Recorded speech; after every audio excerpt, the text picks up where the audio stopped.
Defense Secretary Pete Hegseth also spoke about the scope of the operation during that 60 Minutes interview and if that means boots on the ground. Listen. Is it possible to achieve the objectives President Trump has set before you if we don't locate and obtain and extract the highly enriched uranium?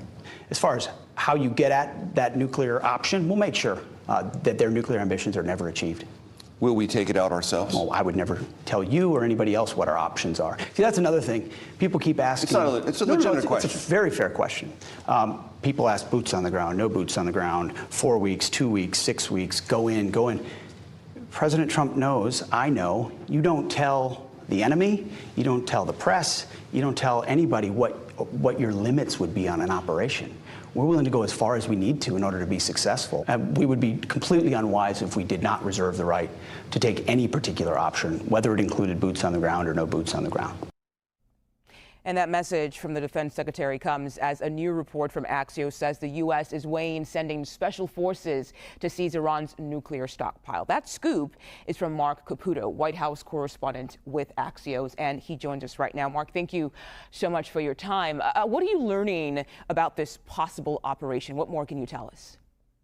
Well, it's a possible operation. That's well phrased. Things are still in the early stages of discussions, but as Hegseth essentially acknowledged there, that this is an option. And as Major Garrett's question indicated, in order for a true nuclear program to truly be secured, there actually has to be a physical securing of it. And that leaves this special forces or special operations option.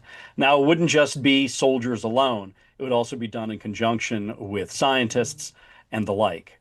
Now, what that looks like, how big the force is, when it happens, all unclear. What is told to us is this isn't boots on the ground as an invasion force. This would be these people, these special operators on the ground in this way, but not going sort of door to door, they said, as in Fallujah, the major battle in Iraq that was essentially characterized by sort of house to house fighting. This would be different, and it would be after a measure of hostilities are over. But again, a lot of this is unclear. A lot of this is in the future. It's a lot of would-bes and could-bes, and we don't quite know exactly what they plan. Okay, it's a good way to phrase that, too. You also have another report out about the U.S. and Israel possibly being at odds for the first time since this war started. What's that about? That's about President Trump looking at the images that you just displayed a moment ago of oil rigs and oil tankers on fire and billowing smoke and fumes, and knowing that there is an oil shortage now, at least there's an availability shortage. It's causing these huge price spikes. That's going to cost people more money at the pump. And the Israelis going in and blowing this stuff up reminds people of this incredibly unpopular policy and makes an already unpopular war less popular. And that's something that Donald Trump wants to avoid. Okay. Marc Caputo, thank you so much for your reporting today. We really appreciate your time. Thank you.